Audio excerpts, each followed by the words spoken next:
Hello, distinguished guests. It's an honor to be given the opportunity to propose the most significant assignment of my collegiate career.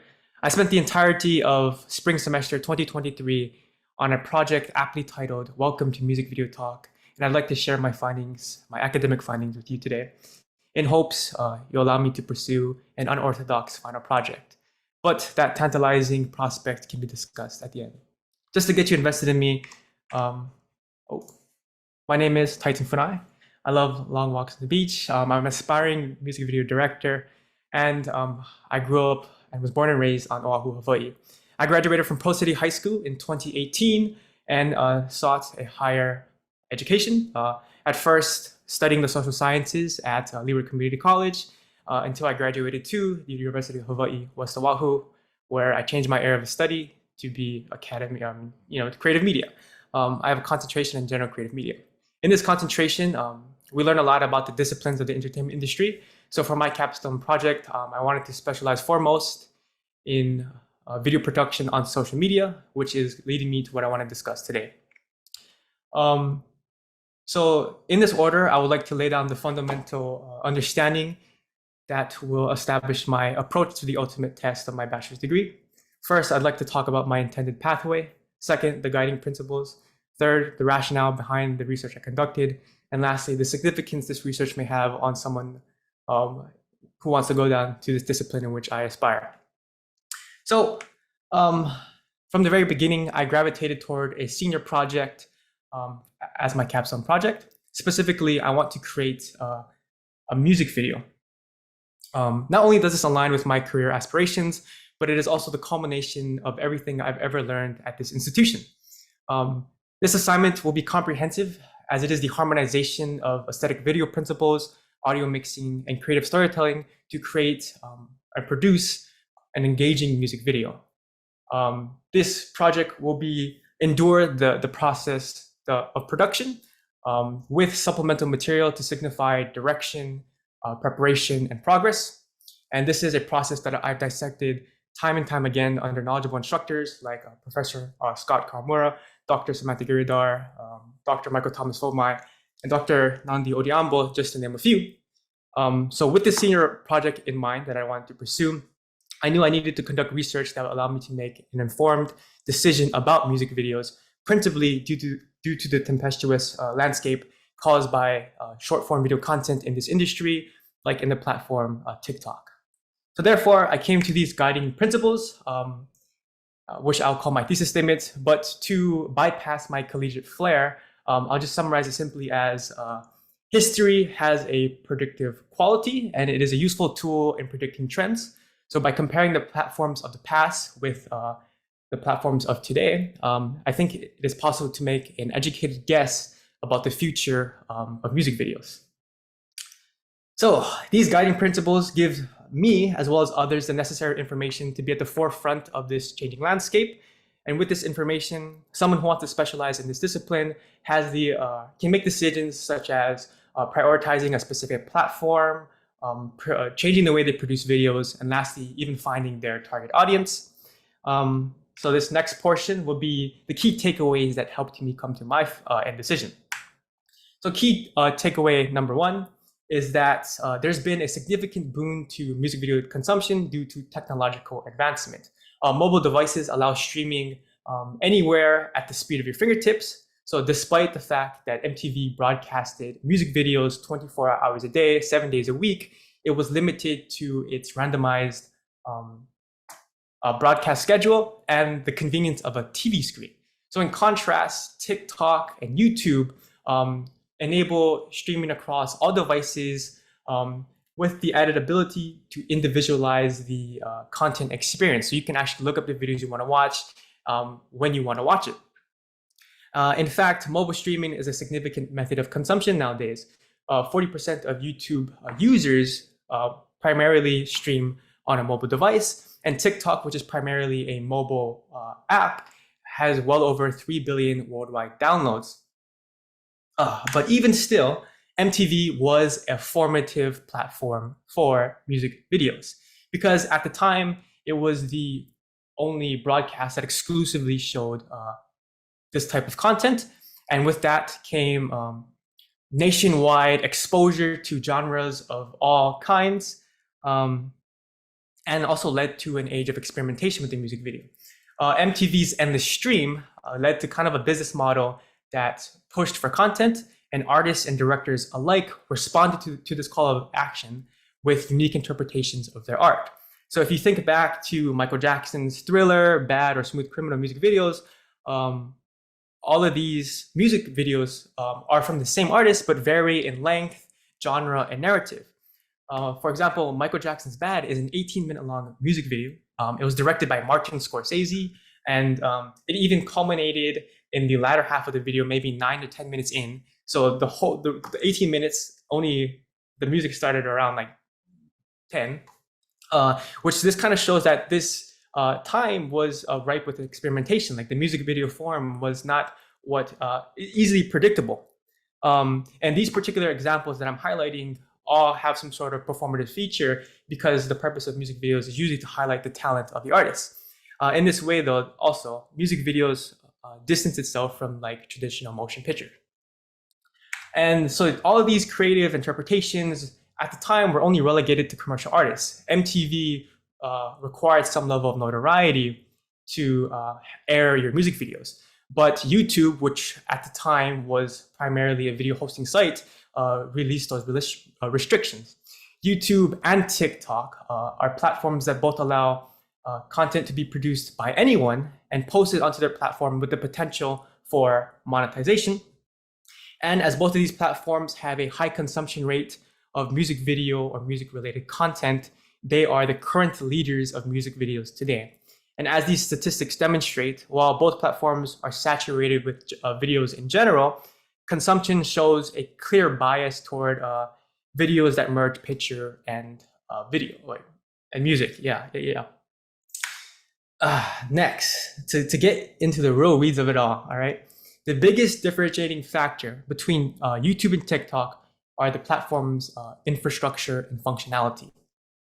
So the algorithms of these platforms prioritize different metrics. YouTube is known to prioritize a user's subscriptions over its suggested content, while TikTok, in its decentralized algorithm, prioritizes suggested content over a user's following.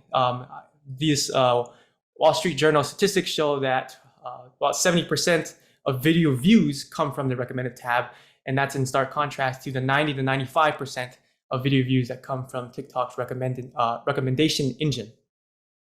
And furthermore, before TikTok's conception, YouTube was only a video hosting site, meaning that content creators obviously only had the capability of posting their content. So production was relegated to third parties or external resources.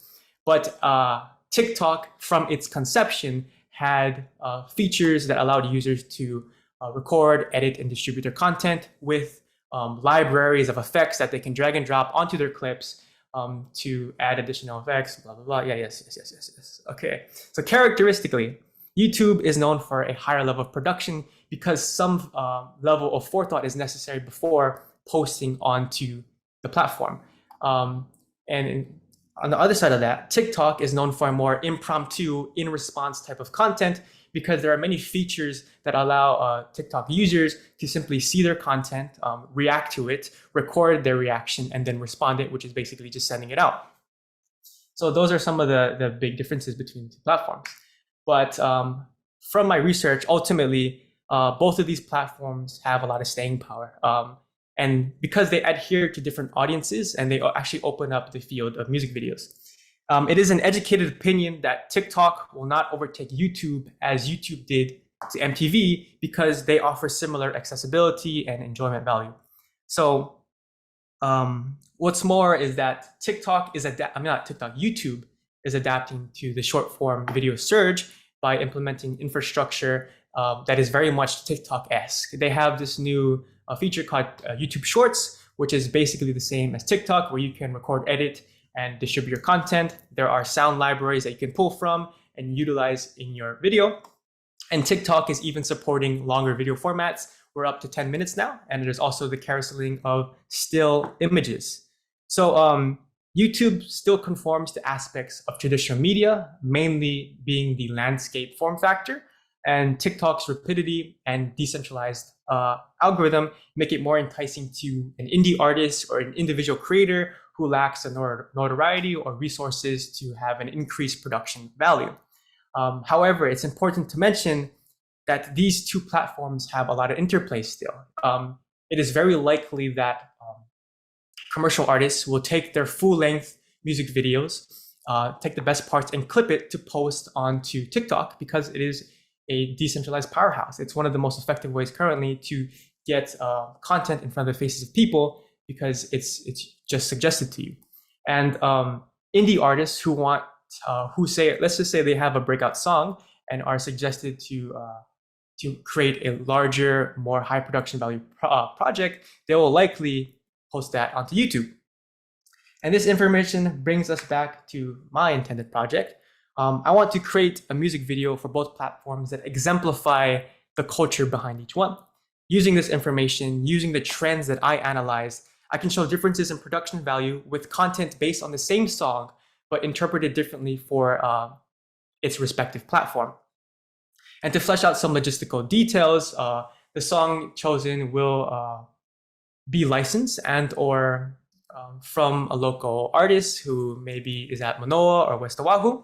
The content on YouTube will be 3 to 5 minutes long, have some sort of narrative element and a higher production value. Admittedly, that is hard to quantify, a high production value, but for the sake of understanding, let's just say that high production value means that there is 2 main talents, additional extras, 4 varying locations, and equipment used beyond just a cell phone. The TikTok video will be less than 2 minutes. It'll have some sort of trendy element taken directly from TikTok. So it could be potentially a current trend or a current trendy sound.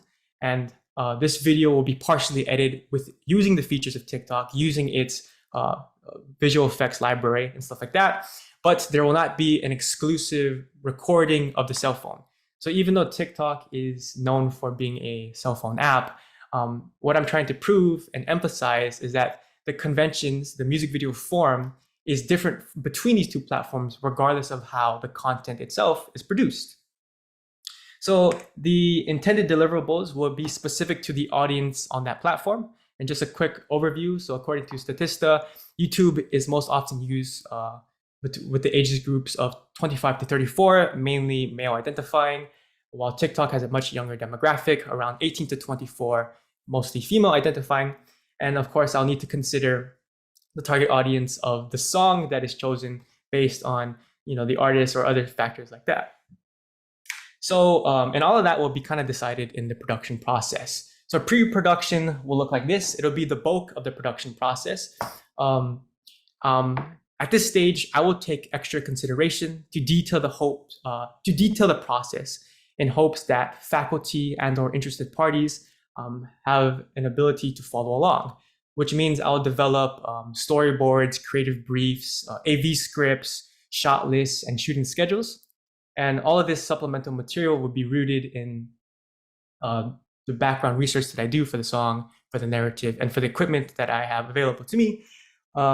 And the final stage of the pre-production process will likely be test shots using just test shots of the storyboard, and then just a rough cut to see if this vision is actually a viable thing to do. Production will be the shortest process, but it wouldn't be the easiest. It'll just be the shooting of the planned aspects in the pre-production process on set with the talent and equipment. And lastly, post-production will just be getting this content ready for distribution.